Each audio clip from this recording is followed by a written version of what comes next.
Hello guys, welcome back to my channel Code Eater channel में आप सबका स्वागत है। और आज हम लोग बात करने जा रहे हैं स्कोप इन पाइथन। तो आइए शुरू करते हैं और समझते हैं क्या होते हैं स्कोप पाइथन में।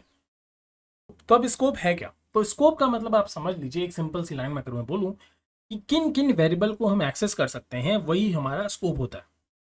अगर हम किसी वेरिएबल को एक्सेस कर पा रहे हैं तो वो हमारे स्कोप में है, अगर हम उस वेरिएबल को एक्सेस नहीं कर पा रहे तो वो हमारे स्कोप में नहीं है। नहीं समझ में आया? कोई बात नहीं, अभी एग्जाम्पल से सारी चीज क्लियर हो जाएगी, अभी घबराने की बात नहीं, ठीक है। तो इसको समझने के लिए आइए एक एग्जांपल लेते हैं। जो मैंने कहा कि हम कौन कौन से वेरिएबल को एक्सेस कर सकते हैं, ये हमें स्कोप बताता है, ठीक है। तो यहाँ पे मैं लेट्स से एक वेरिएबल बनाता हूँ सी, और इसके अंदर मैं वैल्यू रखता हूँ 2+3, ठीक। अब मैं इसको यहाँ पे प्रिंट कर देता हूँ, मैं इसको यहाँ पे प्रिंट कर देता हूँ।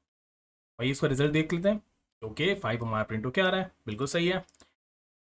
तो अब ऐसा करते हैं, ये जो सी वेरिएबल है ना, इसको एक फंक्शन के अंदर बुला, मतलब कि मैं एक फंक्शन लेता हूँ डेफ, और इसका नाम लिख देते हैं F1।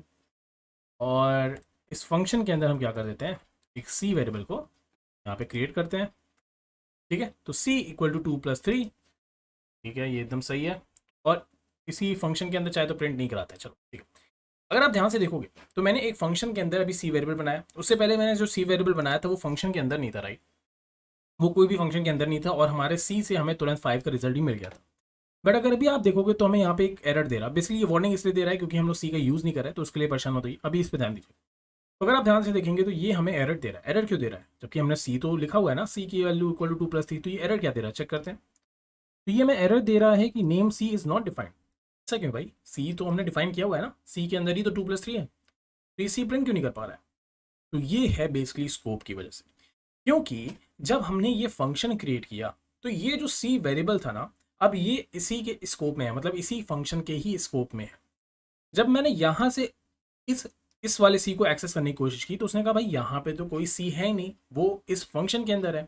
अभी इसका मतलब मैं एग्जांपल डायग्राम के थ्रू समझाऊंगा तो अभी आपको और अच्छे से समझाएगा। अभी देखिएगा, पहले ये देखिए, अगर मैं यहाँ से इसको हटाता हूँ, ठीक है, मैं यहाँ से इसको हटाता हूँ, और अगर मैं यहाँ पे प्रिंट करता हूँ, अब देखिए कोई दिक्कत नहीं है, कोई एरर नहीं आएगा। डेफिनेटली वो प्रिंट नहीं होगा जब तक कि हम कॉल करें, बट तब भी कोई एरर नहीं आएगा। यहाँ पे मैंने कहा प्रिंट सी, ठीक, प्रिंट किया सी, अब देखिए यहाँ से एरर चला जाएगा। अब ऐसा क्यों हुआ? अभी तो एरर नहीं आना चाहिए, मतलब अभी तो उससे पहले वाले में हमारा एरर आ रहा था, क्योंकि अब जो हमने सी यहाँ पे प्रिंट कराया है वो बेसिकली इस फंक्शन के स्कोप में है, मतलब ये एक तरह से इस फंक्शन की पहुंच में, स्कोप का आप समझ सकते हैं, पहुंच में।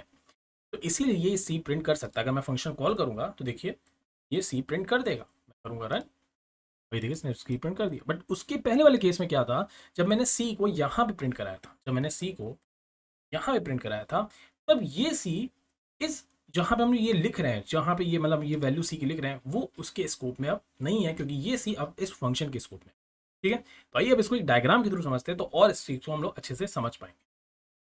तो बेसिकली होता क्या है? तो होता कुछ इस तरह से है। तो जब भी हम अपने एडिटर में कोई कोड लिखते हैं तो वो कुछ इस तरह से होता है, मतलब कि ये हमारा एक एडिटर है, मतलब एक तरह से आप समझ सकते हैं ये इसकी अपनी एक दुनिया है, ये एडिटर की अपनी एक दुनिया है। जहाँ पे जब मैंने सी इक्वल टू 2+3 लिखा और मैंने प्रिंट सी कहा, तो एक तरह से ये सी जो है इसी दुनिया का पार्ट है, राइट, इस एडिटर की दुनिया का पार्ट है। तो इसीलिए मैंने जब प्रिंट सी किया तो इसने मुझे तुरंत से रिजल्ट दे दिया था। बट जब हम लोग फंक्शन डिफाइन करते हैं तो फंक्शन में क्या होता है कि फंक्शन के अंदर जब हमने ये चीज़ की, राइट, तो फंक्शन अपनी एक अलग ही दुनिया बना लेता है, ठीक है। तो ये क्या है, फंक्शन की अपनी एक दुनिया है। और जब हम लोग यहाँ पे प्रिंट सी करते हैं तो होता क्या है, प्रिंट सी कहता है ओके, तो ये तो हमारी दुनिया का पार्ट है ही नहीं, क्योंकि ये फंक्शन ने अपनी एक अलग से दुनिया बनाई है जो कि ऑरेंज कलर की है। और सी कहता है कि यहाँ ब्लू एरिया में मुझे कहीं सी दिख नहीं रहा है। इसी वजह से हमें क्या मिलता है, एरर मिलता है। इसी तरह से हम लोग जितनी बार फंक्शन बनाते हैं, जितनी बार, और ये मेरी फंक्शन के लिए ही और किसी चीज़ के लिए नहीं है, सिर्फ और सिर्फ फंक्शन के लिए, तो जितनी बार भी हम फंक्शन बनाते जाएंगे उतनी ही बार क्या होगा, एक नई नई दुनिया बनती जाएगी।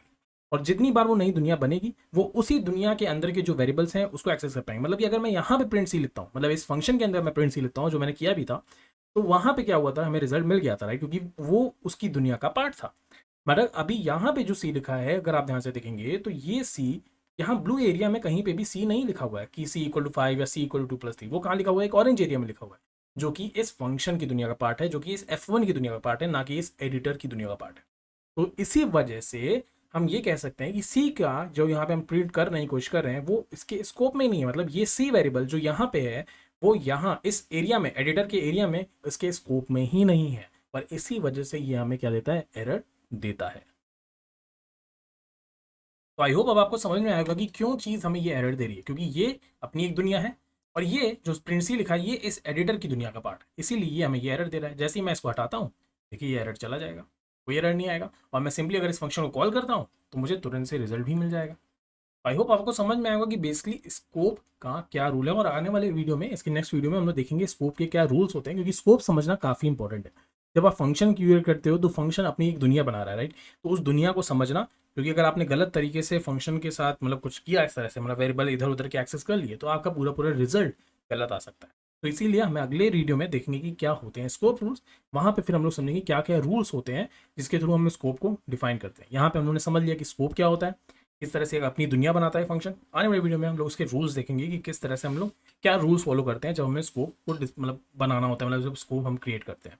ठीक है, तो आई होप आपको वीडियो अच्छा लगा होगा। अगर आपको वीडियो अच्छा लगा है तो प्लीज़ से लाइक करना मत भूलिएगा, मेरे चैनल को सब्सक्राइब करिएगा। अगर आपके मन में कोई डाउट है तो उसे कमेंट करिएगा। आप मुझे यूट्यूब पे भी कमेंट कर सकते हैं, साथ ही साथ आप मुझे इंस्टाग्राम पे भी फॉलो कर सकते हैं, वहाँ पे भी आप मुझसे डायरेक्टली मैसेज करके बात कर सकते हैं। मैं डिस्क्रिप्शन में उसकी लिंक शेयर कर दूंगा अपने इंस्टाग्राम अकाउंट की। साथ ही साथ अगर आपके मन में कोई भी तरह का डाउट है तो प्लीज़ उसको कमेंट करना मत भूलिएगा, मैं डेफिनेटली उसको सॉल्व करने की पूरी कोशिश करता हूँ। तब तक के लिए बाय बाय।